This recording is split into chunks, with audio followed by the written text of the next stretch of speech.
मध्य प्रदेश की धरती पर मां अहिल्या की नगरी में दुनिया के सबसे बड़े लोकतंत्र के सबसे बड़े पद पे प्रतिष्ठित महामहिम श्रीमती द्रौपदी मुर्मू जी का हमारे मध्य प्रदेश की धरती पे स्वागत अभिनंदन है। मैंने शासन की ओर से हमारे महामहिम श्रीमान गवर्नर मंगूभाई पटेल साहब, माननीय मंत्री कैलाश विजयवर्गीय जी, माननीय मंत्री तुलसीराम सिलावट जी, माननीय सांसद शंकर ललवानी जी, सभी माननीय विधायकों के साथ और अन्य गणमान्य अतिथियों के साथ हमने उनकी आगवानी की।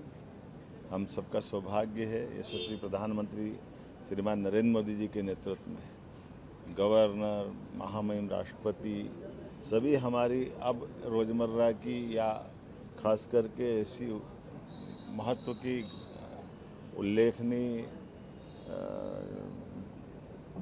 सरकार के द्वारा चलाई जाने वाली व्यवस्थाओं में भी सहभागी होते हैं और हमको गौरवान्वित भी करते हैं।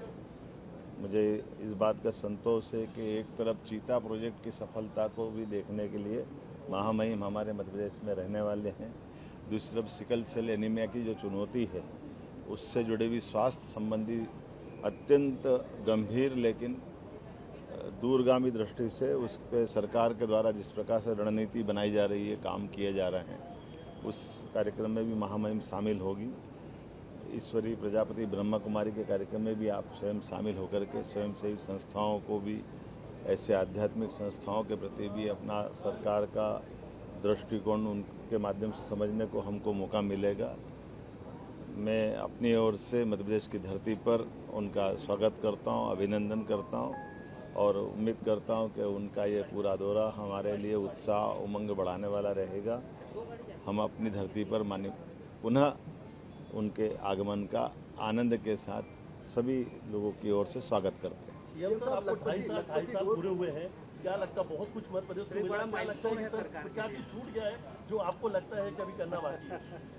पलट के देखते हैं तो लगता है कि काफ़ी कुछ कर दिया और आगे देखते तो लगता कुछ किए ही नहीं, बहुत बाकी है। तो मुझे इस बात का आनंद है कि जैसे हमने नक्सलवाद को आखिरी सलाम, लाल सलाम को आखिरी सलाम किया है, ये हमारे लिए उल्लेखनीय उपलब्धि। ऐसा लगता था कि तो असंभव है, लेकिन यशस्वी प्रधानमंत्री श्रीमान नरेंद्र मोदी जी के नेतृत्व में, माननीय गृह मंत्री अमित शाह जी के कुशल नेतृत्व में जिस प्रकार से नक्सलवादियों से निपटने में मध्य प्रदेश सफल हुआ है, मैं एक तरह से भारत सरकार के माननीय प्रधानमंत्री जी को बधाई देना चाहूँगा। उनके 12 साल के सफलतम शासनकाल में ये अगर राज्य की दृष्टि से देखा जाए तो हमारी सबसे बड़ी चुनौती थी, जहां कांग्रेस के शासनकाल में ये विशाल सपेला दंश पूरे प्रदेश ने भोगा। खुद कांग्रेस के मंत्री को भी हमारे राज्य के अंदर ये शर्मनाक घटना घटी, उनके अपनी जान की बाजी लगाना पड़ी।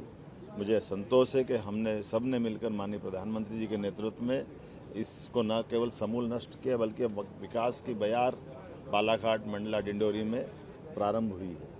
दूसरी तरफ यूनियन कार्बाइड का 40 साल पुराना कांग्रेस के शासनकाल का कचरे को जला करके यूनियन कार्बाइड के दंश से भी एक तरह से मुक्ति दिलाने का काम हुआ।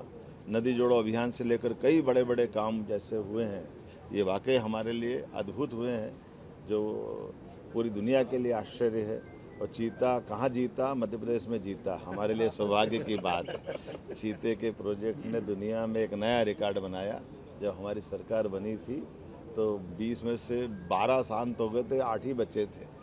शुरू में तो संकट भी था कि सरकार चलाए कि चीता बचाए, लेकिन भगवान की दया से चीता भी बचा और सरकार के साथ आनंद के लिए ऐसे कई अच्छे अवसर आए, जिसके आधार पर जलगंगा संरक्षण अभियान गंगा दशमी से लगा करके हर त्यौहार को सरकार के साथ जोड़ करके समाज की चेतना में कदम से कदम मिलाकर सनातन संस्कृति के भी उत्सवों के साथ जब आनंद आता, तो हमने एक दिन 4 साल में पड़ने वाली बसंत पंचमी पर धार में नमाज भी कराई और पूजा भी कराई और शांतिपूर्वक। और भोजशाला के निर्णय का परिपालन 750 साल पुराना एक विवाद माननीय न्यायालय के निर्णय का पालन कराने में सरकार की सफलता के साथ हम सब गौरवान्वित होते हैं। कई सारे medical college, PM excellence college, नई यूनिवर्सिटी, बोलने के लिए मैं बहुत देर तक बोल सकता हूँ, लेकिन हम ये सारे उल्लेखनीय काम है जिसको पलट के देखते तो 2.5 साल के ये गौरवशाली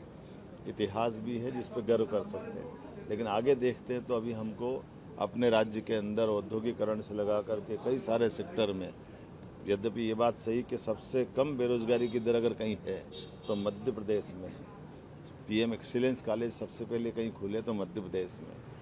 सबसे ज़्यादा कम बेरोजगारी की दर अगर कहीं है तो मध्य प्रदेश में। ऐसे कई सारी चीज़ों की हमारी उपलब्धि, लेकिन फिर भी हम प्रयास करेंगे आने वाले 2.5 साल में 100 लाख हेक्टेयर तक सिंचाई का रकबा बढ़ाएं। प्रति व्यक्ति आय जो कांग्रेस के 55 साल में केवल 11,000 रुपये प्रति व्यक्ति थी, हमारी सरकार के बनने के समय तक वो 1,30,000 तक पहुंची और आज की स्थिति में 1,70,000 प्रति व्यक्ति से आगे बढ़ी है।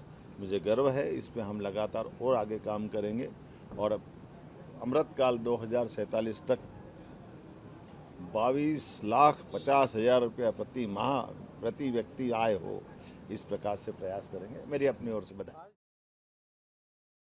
राजनीति हो या क्रिकेट, देश विदेश की ब्रेकिंग हो या आपके मोहल्ले की बड़ी खबर, सब मिलेगा एक ही ऐप में, सबसे तेज और भरोसेमंद। अभी डाउनलोड करें दैनिक भास्कर डिजिटल।